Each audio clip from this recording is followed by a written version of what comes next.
We're back at the Kirtland Hills Walking Trail today, where we were yesterday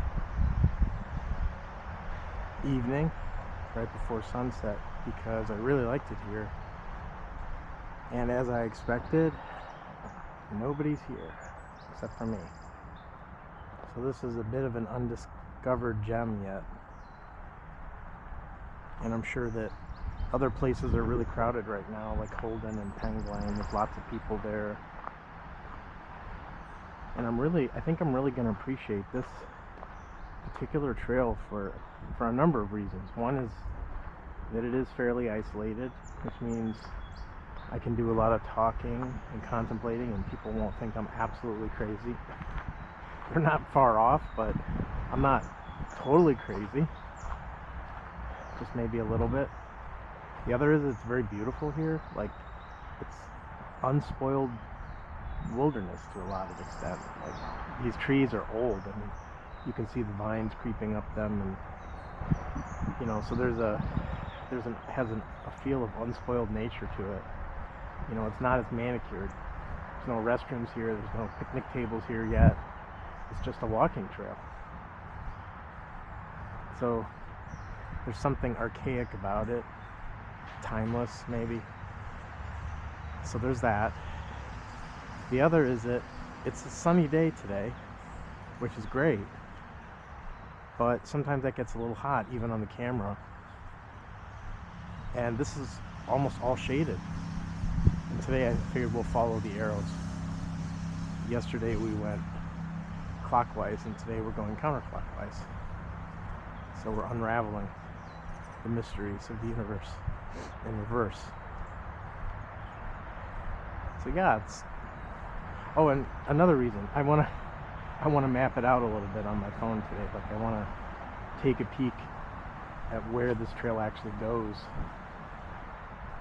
amongst the roads, because I feel like it sort of takes a triangular path. There's like there's like three roads that kind of intersect, and this area is kind of in that midst, in that triangular region. And it feels like it kind of occupies that whole region, because the trail goes along this road, then it goes along another road. So I'm kind of feeling it has like a bit of a triangular shape, which is what was throwing me off yesterday. It's not circular as much as it is sort of like you're going straight for a while, then you turn, then you go straight. So I'm just curious if it has that structure to it. And I'm gonna open up the mapping tool here and just see. Right now we're moving along Hart Road in a I would say northerny, almost perfect north direction. So yeah, well, this is nice. It's beautiful. I mean, look, it's very cool now. So it's gotten cool since we walked inside the woods, but the sun is lighting up the trees. I hope you can see that, the green. It's just beautiful the way everything interacts and interplays and harmonizes. The sunlight coming through the trees, and over here you have just the unspoiled wilderness. It's probably been like this for quite a while, many decades for sure, but it looks newer. So maybe, I don't know what this land was at one point, but it's now a walking trail. Very cool. And I love when new places like this open up and somebody really makes use of a space like this. It's so necessary to have places that people can come and get away from the normal life, the hectic life that we live, and just go for a walk, right? It doesn't have to be heavy. You don't have to contemplate the meaning of existence every single time you walk, even though I sort of do. But you can just take your dog for a walk, or just come out and smell the fresh air. Any amount of that brings truth to you, whether you realize it or not.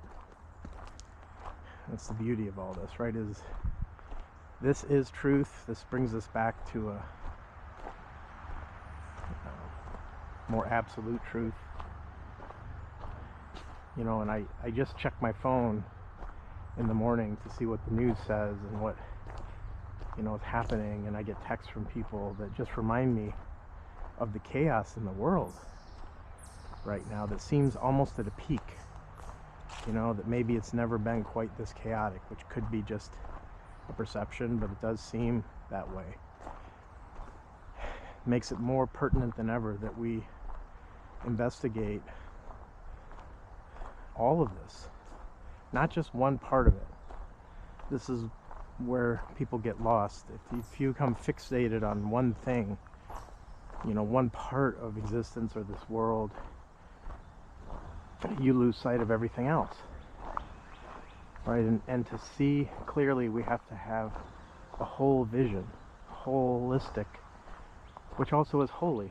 I always like the fact that whole, you know, WHOLE, meaning unity or everything, sounds the same or very similar to holy.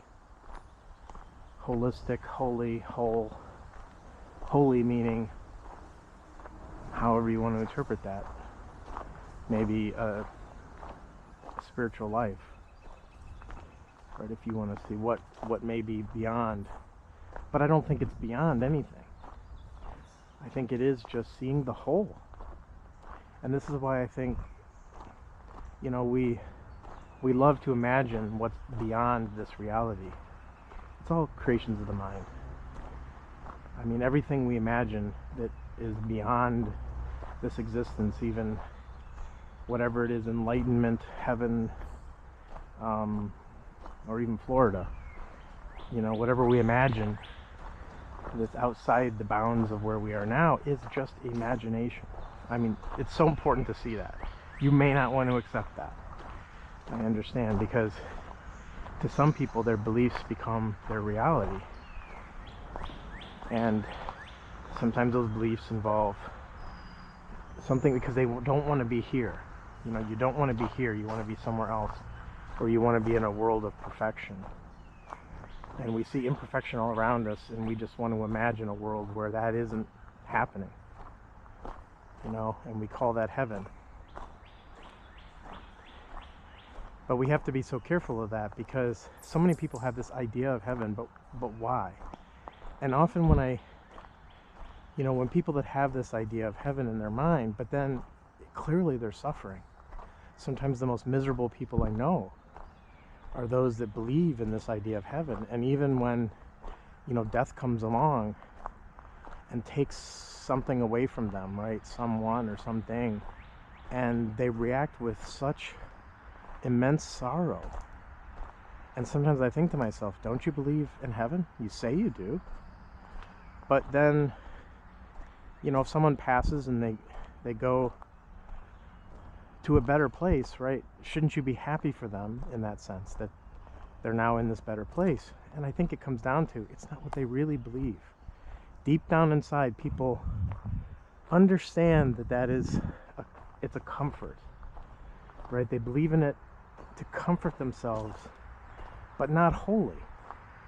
They don't wholly believe it. And I think that's why when reality, when truth strikes someone in the face, right? When death is one of the greatest forms of truth, it shakes the very foundation of that person, that their beliefs, which are not solid, no matter how much you think they are, it shakes that, right? So many people say they lose their faith in God over something, right? Something traumatic happens. Maybe it's the death of a child, something horrendous, right? That is horrible. And then they say, how could God have done that? And why did God do that? And now I don't believe in God anymore. Well, then you didn't really have a very unshakable belief. And maybe you do have an unshakable belief, but it creates conflict within you, because all that means is you're very stubborn now. You'll say, yes, I believe God has a plan, and I understand what's happening, and even these horrible things are all part of his, you know, plan. I don't understand it. Maybe I never will, but I just accept it. I have faith. But you're tortured inside, right? You're tortured because you're like, how could this really happen? How could something horrible happen if there's a loving God, right? And then you question everything. But what you should be doing is questioning that belief to begin with. What is it you actually are believing in? And who is this God that you believe in? And what qualities do you give that? You personify this and say that this thing, whatever it is, right? And everyone has a different conception. Some see this God as some see as a woman, as a, take your pick, which region of the world, whatnot. And then you believe in this up to a point, but always in the back of your mind, that this may not be truth. It just may not be, right? And then you get troubled if somebody challenges that and questions that, which may be happening right now. You're listening to this and you're feeling troubled. Why are you feeling troubled? If you had absolute conviction in your beliefs, there would be no troubling. There would be no feelings of trouble in you, because no one can say anything that's going to change your mind. The problem is someone can say something that is like knocking at a door and saying, are you sure?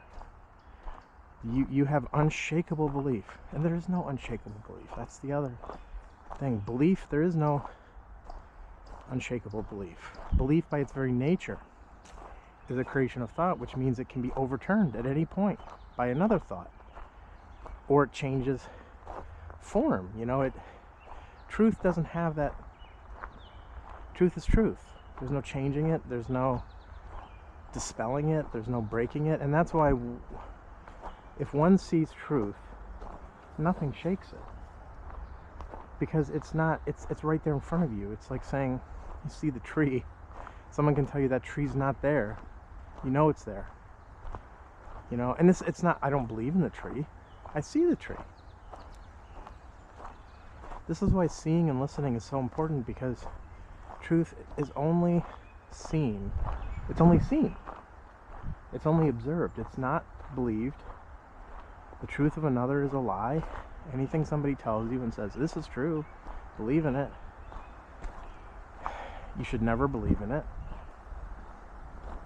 Maybe those words give you something to inquire about on your own. Observe on your own and see if there's truth in those statements. But you don't accept it. You have to have doubt. Skeptical doubt. Doubt is, the way to truth starts with doubt. What's interesting is if you hold that if you start with doubt and uncertainty, you may end in perfect certainty through inquiry to find the truth. Because if truth is found or observed or seen or comes into being, it's absolute. It isn't shakable. Because it's just the reality. You're immersed in it. It's not, believe one thing one day, another thing the next. However, if you start with certainty, the other way, I'm very certain that this particular religious belief is correct. I'm going to adhere to it. And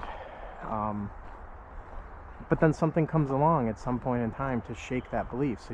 And then now you're uncertain. You started with certainty, you ended in uncertainty. Whereas when you start with doubt, questioning, inquiry, to discover truth, what is actually true, the very discovering of truth, it's not to be discovered either, it just is. The seeing of truth, right? It's not discovering. It's kind of like when people say they discovered America. Like, Christopher, he didn't discover America. It was here before. It's here now, and it'll be here later. It's just he happened to see it, right? And then he saw it and then said, "Oh, I discovered it." Well, okay. But there were plenty of people who were here already. So the truth is like that too. It's always there. You just may not discover it or see it. But then when you see it, it's the beauty of it. The beauty of truth. That's how you know it's true. Right? Because it's beautiful. It has a beauty. That truth and beauty are the same. And then everything that happens in the world, everything is within that truth or is that truth. And whether we consider it a good thing or a bad thing, it's just the truth. And it has a beauty all its own. everything that happens. You know, even things that we may say are bad or horrible, you know, are just part of truth. Not part of truth, they just are truth. It is what it is. Right? But then the seeing of that truth as it is, there's a comfort in that that's unshakable. You don't, once the truth is seen, it's not unseen. I want to do a map check here. I feel like we... Oh, okay. Seems like we didn't go as far up as I thought. It kind of loops around a bit. Takes up about half that triangular space I was referring to earlier. Okay. So what's beautiful about truth. It doesn't require time. There's no time involved. There's no, I accumulate knowledge and then at some point I see the truth. It's like it's there right now, waiting to be observed in this moment. It is this moment. You know, truth is this moment. So to see this moment clearly. But to see it clearly, you have to have a quiet mind. If the mind is busy with thoughts of whatever, usually thoughts of oneself, right? Most thoughts are about oneself because thinking is sort of a survival mechanism, right? So thinking creates this identity, and then it acts to protect that identity. You know? And that's not good or bad. It just is what it is. It's what the brain does. It's the function of the brain. But to see the function of the brain, not as good, not as bad, not as something to be rejected, just to see it again as it is true what the brain is doing, to observe the nature and structure of thought. Not saying it should or shouldn't be, but to observe that brain, but then you see that that brain is not all there is. That thinking is not all there is. That the truth goes beyond thought. Right? Just the senses. You know, now looking around and seeing everything. This isn't thought. This is sensory awareness. And thought comes in later. Right? There's something happening all the time that is true and pure, but thought corrupts it. It has to come in and label it. It has to come in and judge it. It has to come in and say, is that a good thing or a bad thing? It has to categorize it.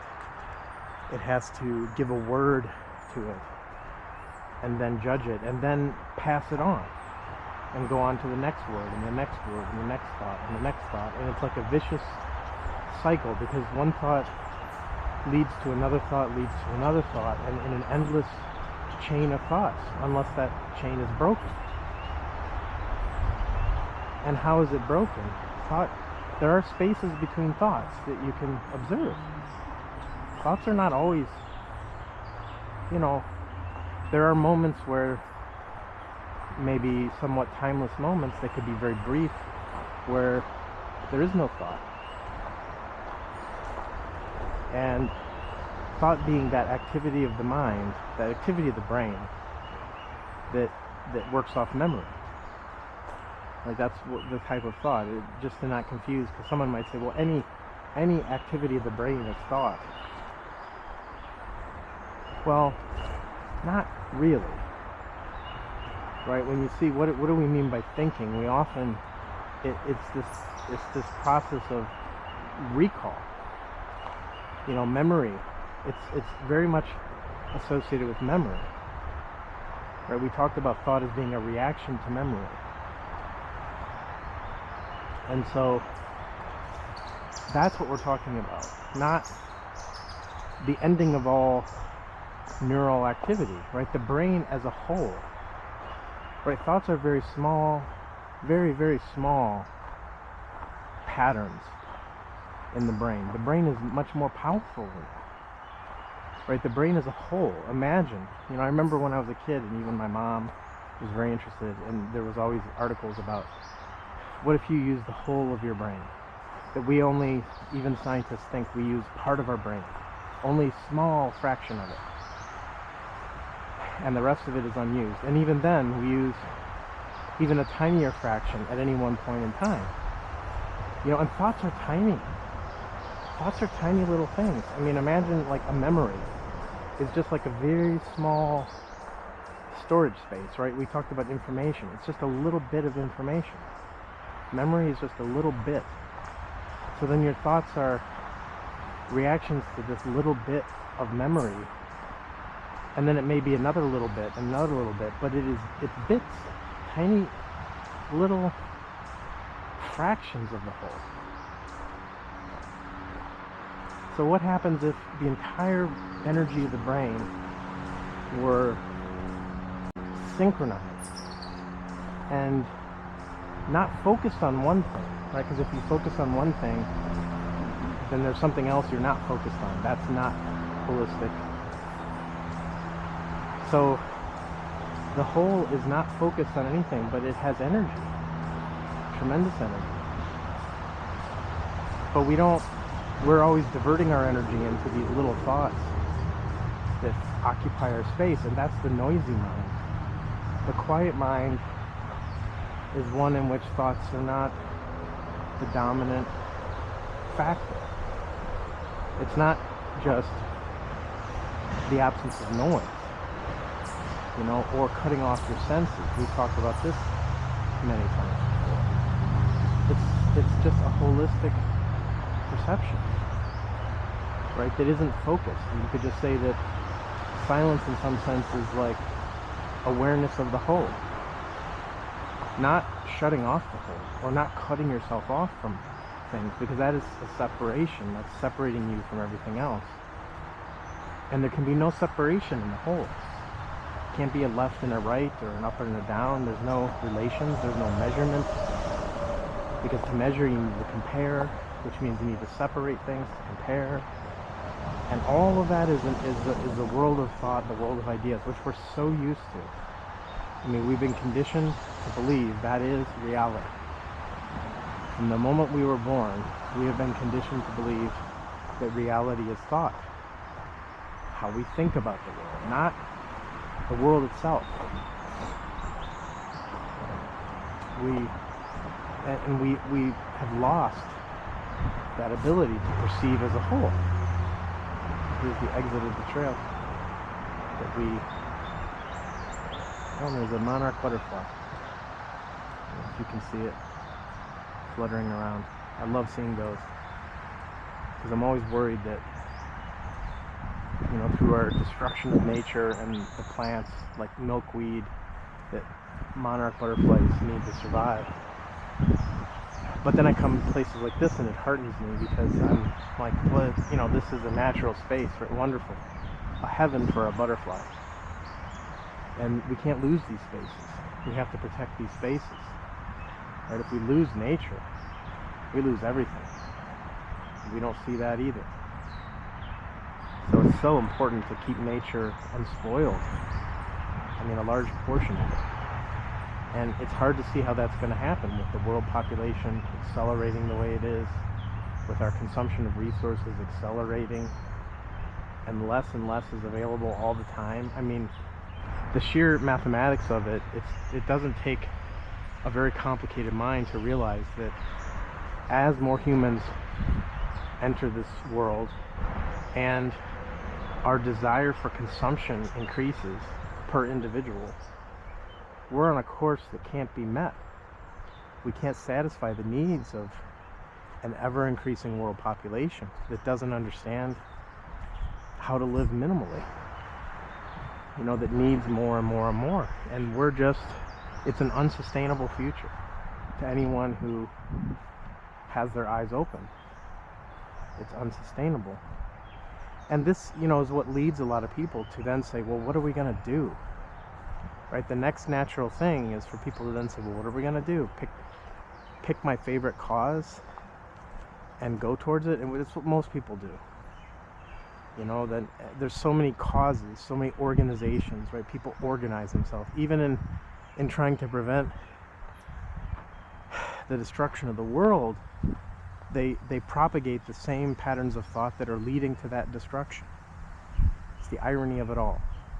the formation of organizations, the around thought, you know, and then they think, well, my organization is better than this organization, and this is what I'm going to focus my life on, this and not that, you know. So I don't know, take recycling or whatever it is, plastics in the ocean, you know, which is a problem, and then someone decides that's the problem I'm going to focus my attention on, you know. Or even AI data centers right now, right, which is another very recent, very modern problem that we're facing. So now you have organizations that form to fight that, or just people fighting. But what it is, again, it goes back to, it's everybody fighting against everybody else. It exacerbates the conflict. There are people that want data centers, and then there are people that do not want data centers, and a battle ensues because there's two sides to that battle. And it's just one more thing to fight about, one more thing on top of everything else we already had, right? We already had poverty and inequality and violence and, you know, financial insecurity, people sick with no health insurance, no capability of, you know, we don't know how to take care of people in this world, right? If you have money, you're taken care of, and the more money, the more you can do. But then people that don't have money are just discarded as useless, valueless, and it's an awful thing to measure people by how much money is in their bank account.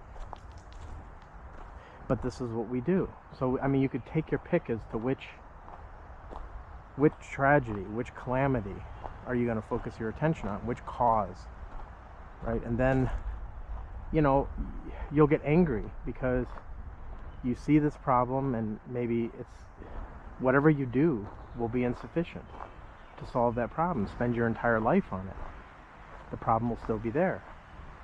I mean, so many of these problems I recall when I was a child 50 some years ago, or 40 to 50 years ago, and there's still problems now. They're probably even worse. Yet people have been spending all their time and energy fighting these problems. Why has it gotten worse? How come it hasn't gotten better? I mean, people need to think about this. This is very important. This is worth going into, because it's just so easy to just react to whatever you don't like in this world, or react in the world of politics against whichever politician you don't like, right? Or for who you do like. Endless battles that just don't seem to get us anywhere. It's like random motion in a box. We talked about this, you know, particles, individual atoms, right? Gas molecules moving around in a box randomly. They can have tremendous energy, but they're all bumping into each other, and it's that energy just cancels out, because you have molecules colliding with each other like billiard balls, you know, just to take that classical perspective for the moment, of atoms moving around in a box, hitting each other, bouncing off of each other. And the energy contained in all that random motion, right? There's a tremendous amount of energy, but it's all chaotic, disorganized energy that ends up, produces a pressure. You know, pressure is stress, right? Creates stress. And the analogy with human beings is very, very appropriate. That all that energy, random and chaotic thermal excitation, is tremendous energy, but energy that is undirected,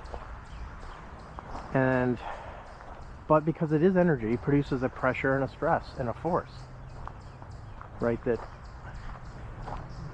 you know, that's measurable.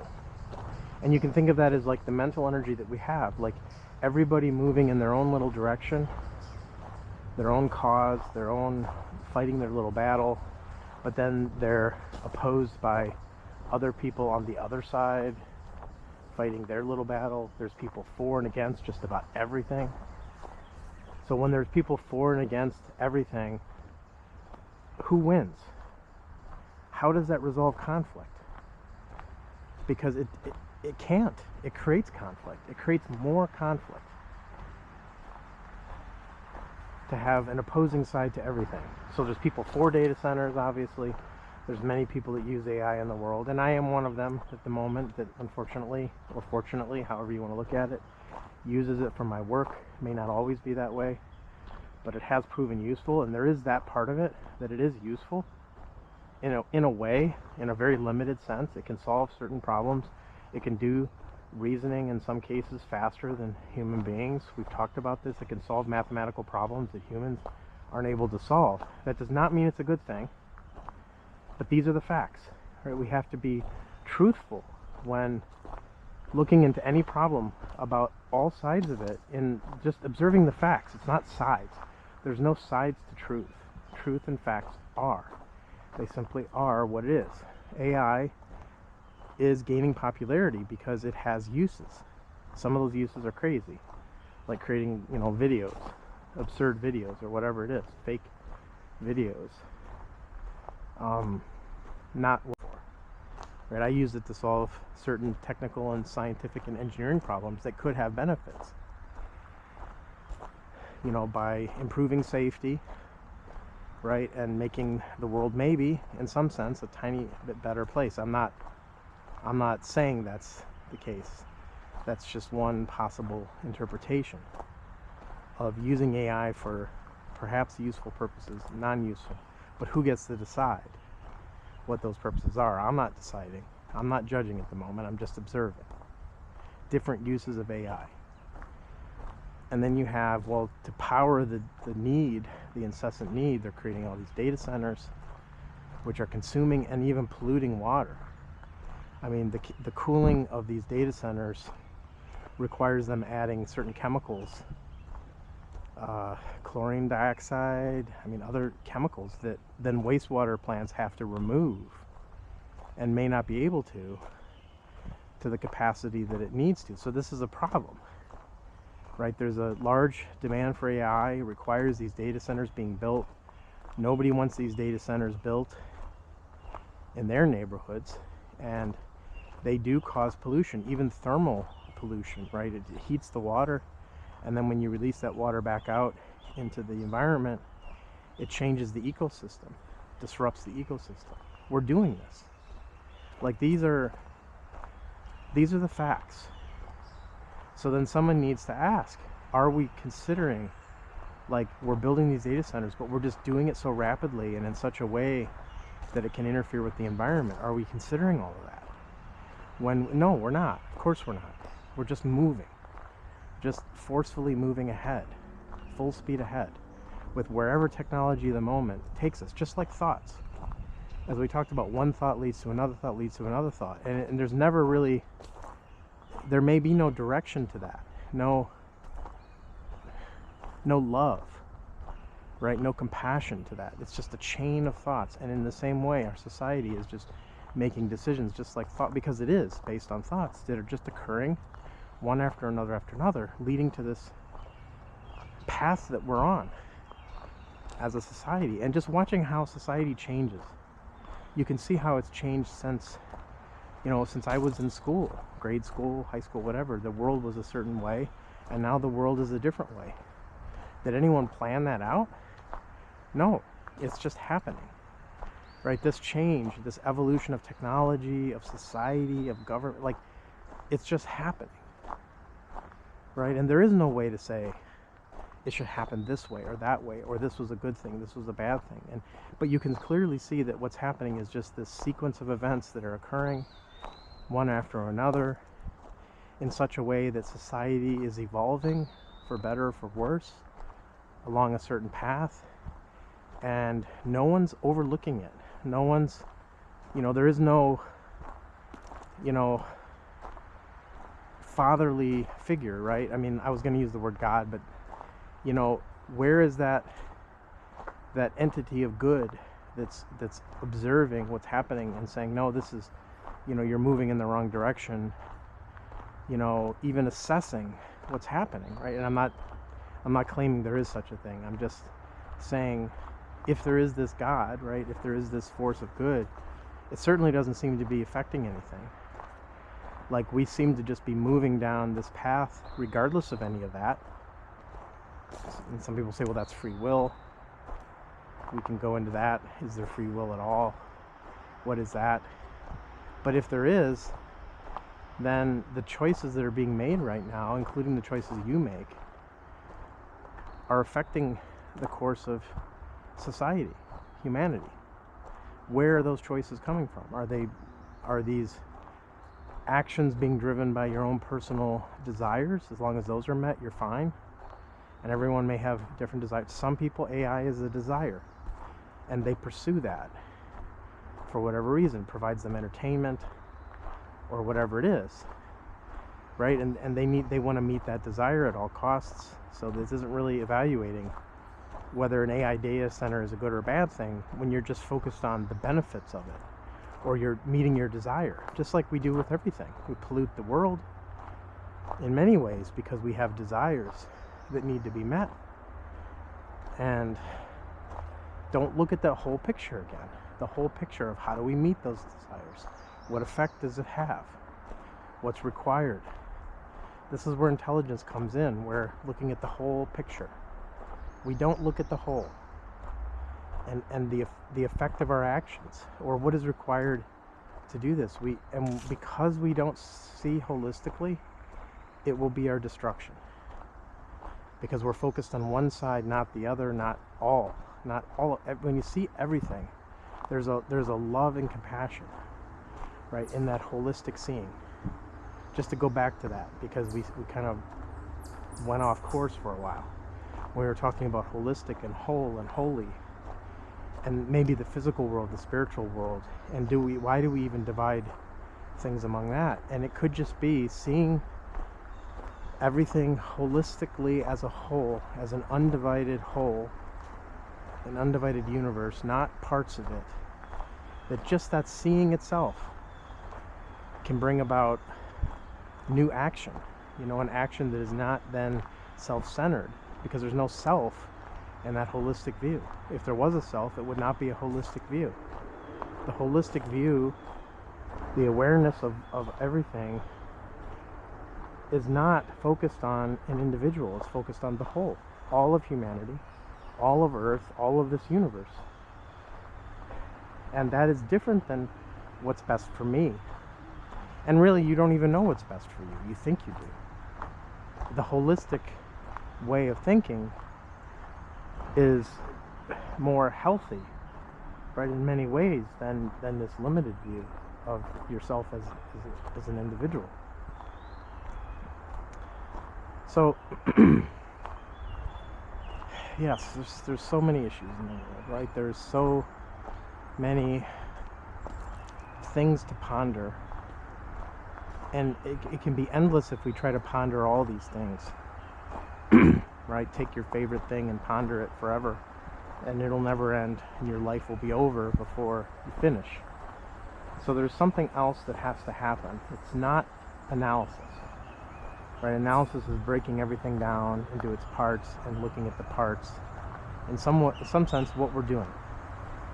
We are sort of analyzing in a way, and that is to just observe analysis. That this process of take your pick of whatever we want to analyze. We could analyze AI, we could analyze information. All the while, though, it moves us away from the whole, what is holy. And there is no thinking your way to that.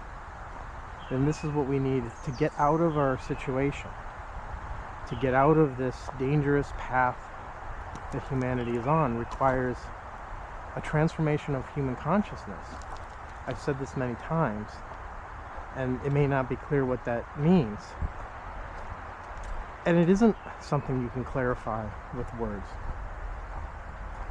What you can see is that the current consciousness of humanity is causing harm. Right? So rather than imagine what this transformation of human consciousness is, see what our current consciousness is and the harm and disorder. By seeing how disorderly human consciousness currently is, it may bring about that transformation. Not by imagining what that transformation is.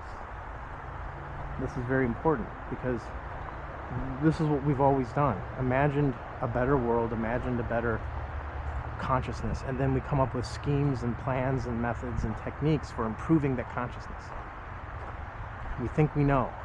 If you meditate this way, following these rules, somehow your consciousness will be expanded, right? Or using some word of measure, which doesn't make sense, to describe that expansion of consciousness. It's not that. It's just being more aware of the whole, you know? So, don't worry about what that is.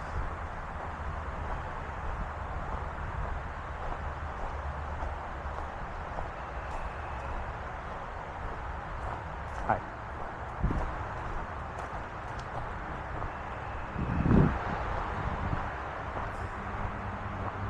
So don't imagine what this transformation of consciousness is. What we can clearly see is we're on the wrong path now.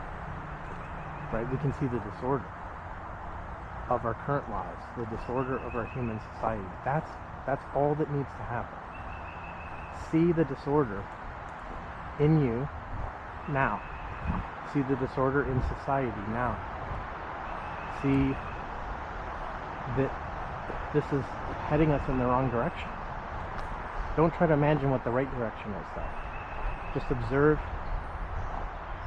what is, right? Again, which is truth, reality, or what is. Observe the facts of now. Observe the disorder. And then in the observing of this disorder, order may arise. By the very observation of disorder. It's crucial, right? This is very crucial to understand, because we're not going to think our way to order. It's never been about that. It can't be about, well, it's always been about that, which is why that doesn't work. It's wrong. Observe the disorder, not even in just one part of society, right? Observe all the disorder. Observe it all. And observe who you are, the reality of things, right? Because we also don't even know who we are. We don't know anything. We don't know anything at that level. We know bits and pieces, and it drives us to this chaotic, disorderly world. So it's just so important to know the difference between truth, belief, and opinion. Truth is what is. And the only way to see truth is to observe it. Purely, without judgment, without choice, to be aware of what's happening, without letting your thoughts, opinions, and beliefs interfere. Which is why you have to observe your thoughts, opinions, and beliefs. Because you can't say, well, I'm going to observe without my thoughts, beliefs interfering, because you're just enabling it, you're strengthening it, even making it even stronger by letting thought come into play, as if thought can solve the problem when thought is the problem. So you have to observe thought, observe the nature and structure of thought, observe your beliefs, observe your opinions, observe that. In the observing of that which is truth, those things are, observing that is what is. It is truth. Right? The observing brings about a transformation. The very observation is the action that we're talking about. And that action does not come from thought. It comes from observation. Pure awareness of what's happening all the time. And in that awareness, truth is. Not beliefs, not opinions, because those originate from thought. This isn't about thought. This is why we need to understand what's a belief, what's an opinion. Beliefs and opinions come from thought. Whether you like it or not, that's the truth. Observe it. Anything you believe comes from a memory, a thought. Someone told you to believe something and you believe it. Or you remember something and your thought, your belief is based on that. You may think you're clever and you've come up with your own belief system.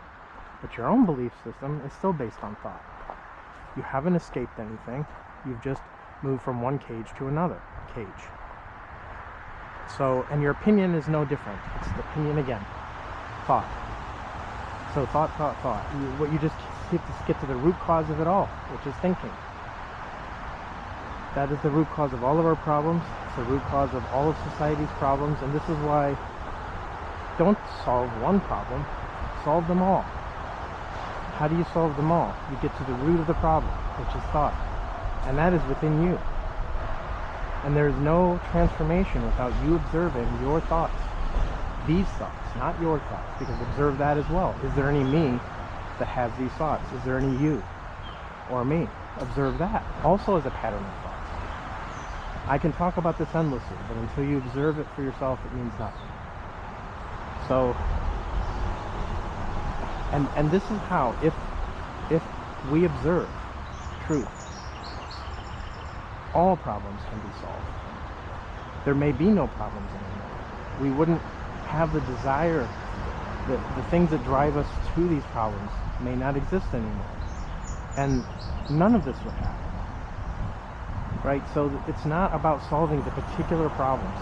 It's not about solving the, analyzing and figuring out which problem is the worst problem and trying to get at that. It's going into the very nature of thinking itself, the thinking that is occurring in you and in me and in all human beings, seeing that thinking is the same. It's all originating from the human mind, which is the same in all of us. It's not my thinking and your thinking, it's thinking. The human brain thinks. And seeing that, and then seeing that without a transformation of that human mind, not my mind, there's no me in this. The transformation of the human mind is a necessary ingredient, right, in some sense, to saving this planet, saving this world. And we can't, you just have to see this. And a brain may see it, another brain may still be in delusion. All brains are amenable to delusion and to illusion, but all brains are also capable of seeing that delusion. So, alright, well, enough of that. It was a great walk, another cool walk. I think this might be time to end it. I may pick it up somewhere else today and see where it goes. So thanks for walking with me. Thanks for, if you got it this far, if you've got this far, you also listened to me. And in that listening, maybe a stirring of truth or a stirring of inquiry. There is no truth that I can pass on, but I can maybe emphasize the importance of doing your own investigation into this and investigating the mind, and then see what happens, as a result of that. Okay, so I will end it here for now and maybe pick it up somewhere else later. Have a good day.